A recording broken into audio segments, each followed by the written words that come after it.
Good afternoon, everyone. My name is Alex Maciejewski, and I am currently a P3 third-year pharmacy student at Drake University, and I'm also pursuing my Master's of Science in Leadership Development. Today, I will be recording a webinar on Lyme disease in the Upper Peninsula of Michigan.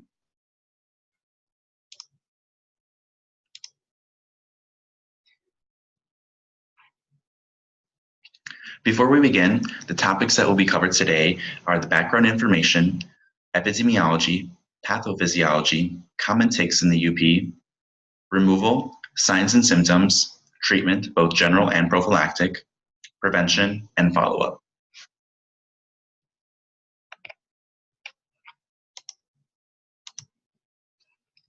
To give you a bit of a brief background information, the definition of Lyme disease is it is a tick-borne multi-system infectious disease that is caused by the Borrelia species of spirochetes.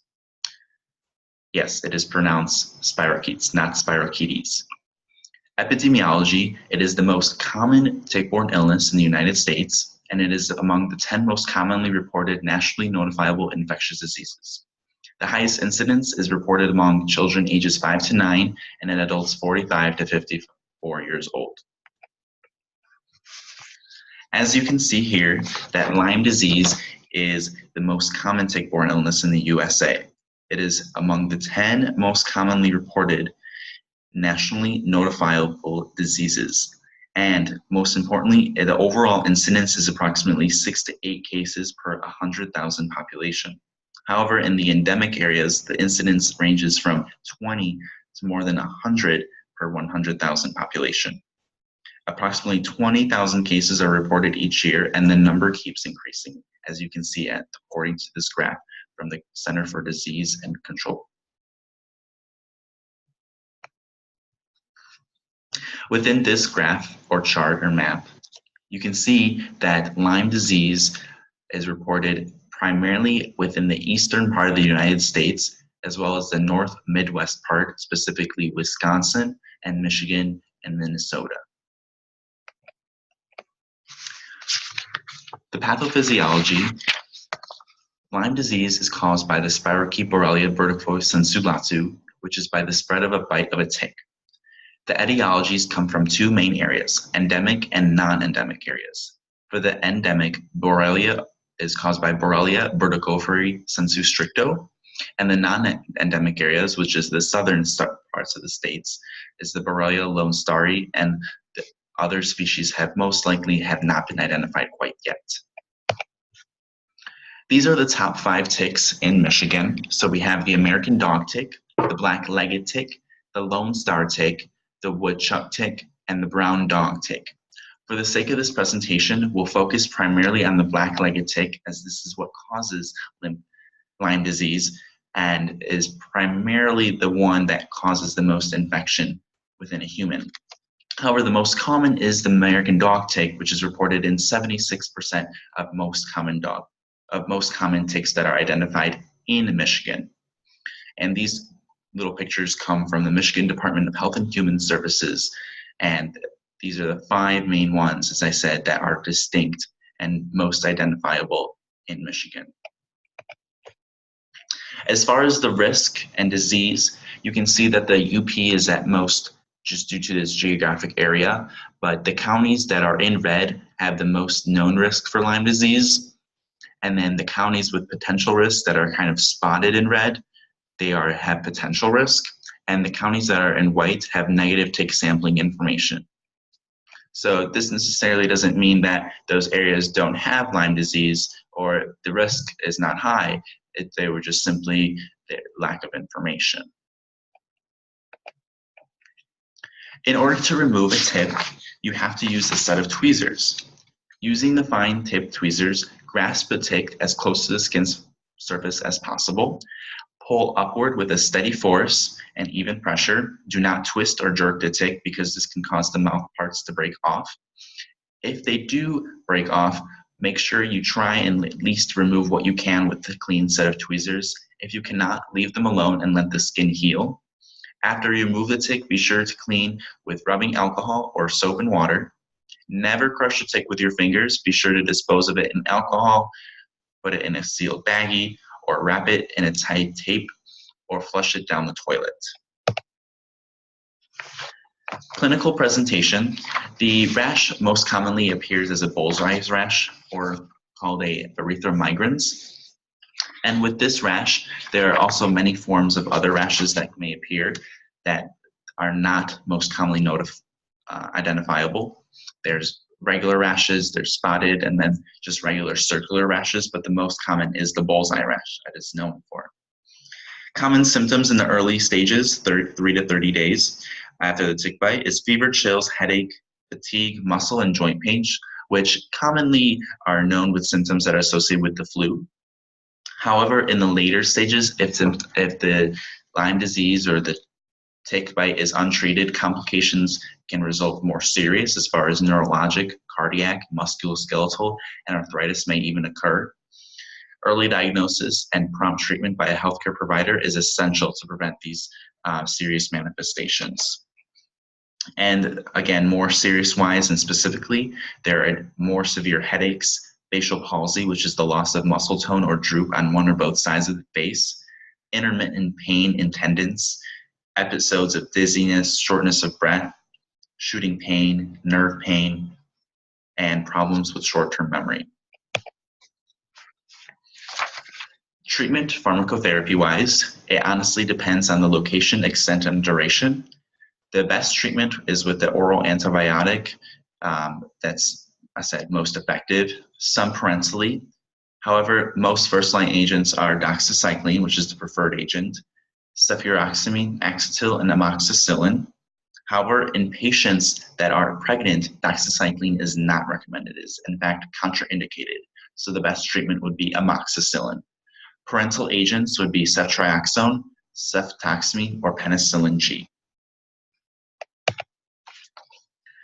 More specifically, in regards to the dosing, I won't go too depth, but I want to focus primarily on doxycycline and amoxicillin, which those are two common antibiotics. Adults, 100 milligrams orally twice daily for 14 days. Usually it ranges from anywhere from 10 to 21, but most commonly 14 days. Pediatrics, which are greater than 8 years old, it depends on the dose based upon their weight, and is divided into 2 doses to roughly the same duration of days. Amoxicillin, commonly dosed as 500 milligrams orally 3 times a day for anywhere 2 to 3 weeks. And pediatrics, again, depends on their weight, divided into 3 doses, up to 14 to 21 days. And this is just a brief chart that describes the treatment durations of the common antibiotics that are used to treat Lyme disease in just a nicely put format as far as the dosage, the drug, maximum duration or the maximum dose, and the duration of the days. Follow-up, people who do have attached ticks and have them removed should be monitored closely up to 30 days because sometimes the skin lesions may occur later or they may be greater as far as the rash goes. So you want to make sure that you monitor if there's any reoccurring rashes that happen, but as well if you have a temperature greater than 38 degrees Celsius. If these occur, you want to make sure that you seek prompt medical attention to assess for tick-borne illness or tick-borne disease if these skin lesions do develop within 1 month after removal. Patients who may not feel like they were specifically bitten by a tick but do see these symptoms that they don't see the tick anymore still should see their medical provider, but the way to test is through a specific antibodies that the tick does leave after they do bite the specific patient. Now there is a disease that is post-treatment Lyme disease syndrome. This is very rare, the cause is unknown, but the best treatment, which there really is none, outweighs the risks rather than the benefits, because the use of antibiotics, you want to make sure that you have proper stewardship when you're treating these non-specific symptoms and you're suspecting Lyme disease. Prevention, make sure you go, you know where you're going outside to expect ticks, treat it with clothing and gear. Use EPA registered insect repellents, so these include DEET, cardin, and oil or lemon eucalyptus. Make sure you store away these repellents from children, as you do not want to apply directly on your face, specifically with DEET. You want to make sure that you apply with your hands first, and then you apply that when you spray it on your hands, nose, mouth areas. Permethrin is another type of repellent. This permethrin kills ticks on contact, so some permethrin products are labeled to application of clothing, and this will kill, as I said, kill ticks on contact. But again, you want to make sure that you reapply, and you should never directly apply this to your skin as regards to permethrin. Whenever you use an insect repellent, be sure to read the directions and follow the proper application. Again, afterwards, make sure you examine all gear and pets, shower, check your body in certain areas, especially as you can see in this diagram that is for the Center for Disease Control and Prevention. As far as the expansion goes, according to a study by Lantos, between 2000 and 2014, there were 1,057 confirmed and probable cases of Lyme disease, which were reported by the Michigan Health and Human Services. 1,045 of them could be mapped to zip codes. Obviously, the Lower Peninsula had more reported, but looking at population and seeing with these geographic areas, there are more established cases of Lyme disease in the Upper Peninsula, even though there were less recorded. But these areas that have black in the Upper Peninsula, they're mainly coming from Wisconsin, and that is where a lot of the Lyme disease or ticks are coming from that are causing this disease. So now we're going to go ahead and recap with some questions. So at this time, I'll ask you to simply take out your electronic devices, and we're going to use Poll Everywhere. So which of the following treatment regimens should be used in pregnant patients? And I'll give you some time now to go ahead and text in that code and submit your answer.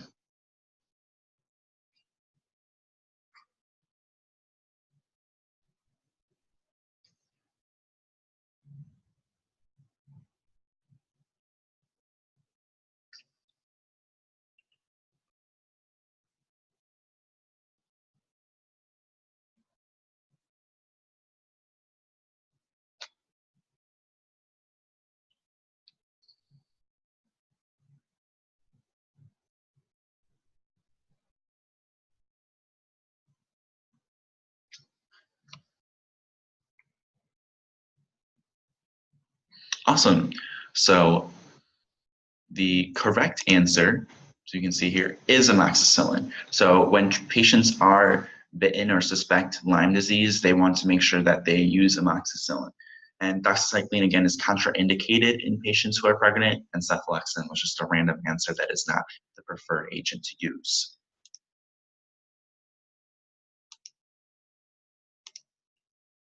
Next question. Which of the following ticks is most common in Michigan?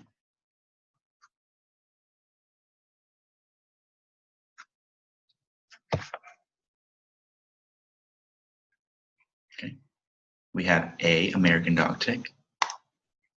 Excellent. So yes, American dog tick is the most common reported tick. Approximately 76% of ticks that are reported to the Michigan Human Health and Services is the American dog tick.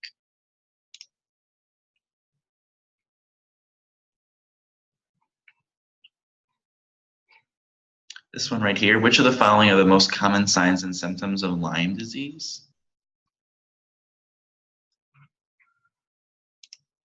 Clear those results. And we have F. And the correct answer is all of the above. So common signs and symptoms do include the bullseye rash, fever, chills, muscle and joint pains, and swollen lymph nodes as well. The last question we have here is, what is the best way to prevent Lyme disease? So one of the ways somebody already has pulled in is DEET. You can feel free to chime in any other. This is more of a discussion board, so any other ways to prevent Lyme disease, go ahead and text or pull those in right now.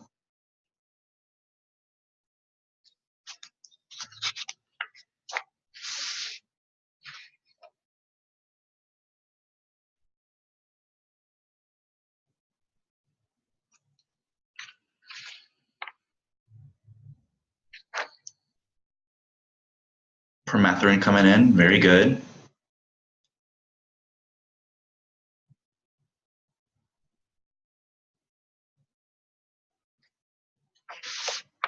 Maybe one more response.